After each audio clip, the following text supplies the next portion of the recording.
Pamphlet মাছের ঝোল। এটা পামফ্লেট মাছ ভেজে রেখে দিয়েছি, আর এটার মধ্যে একটুখানি আদা বাটা আর জিরে বাটা আর কাঁচা লঙ্কা বাটা,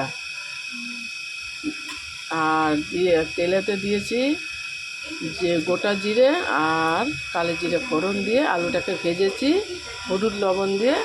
তারপরে এর মধ্যে মশলা দিয়েছি, যে এটা বললাম, আদা, একটুখানি আদা আর কাঁচা লঙ্কা আর জিরে বাটা একসাথে দিয়ে এর ভালো করে হলুদ লবণ দিয়ে ভালো কষিয়ে জল দিয়ে দিয়েছি।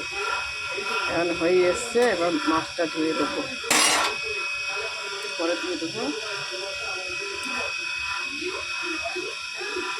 প্রথম থেকে দেখাতে পারিনি, প্রথমে এখানে কারেন্ট ছিল না, লাইট ছিল না, দেখাতে পারিনি।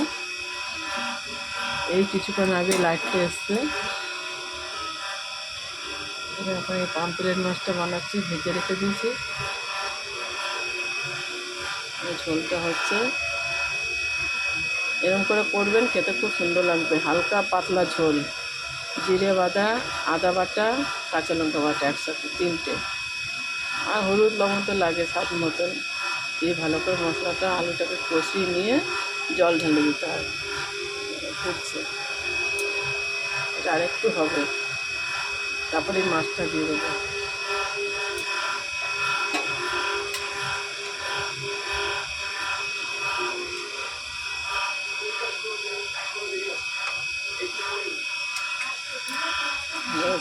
মাছটা দিয়ে দেবো, নামিয়ে নেবো।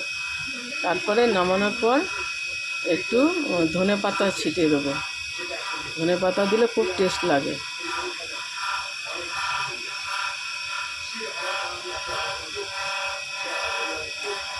এখন আমি মাছটা দিয়ে দেবো।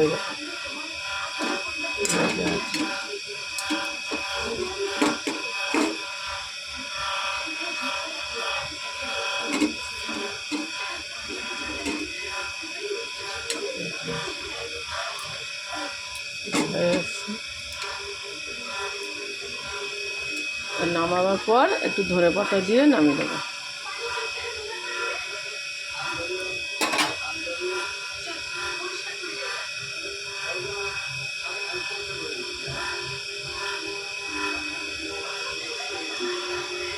দেখে বলবেন কেমন লাগছে, কমেন্ট করে জানাবেন।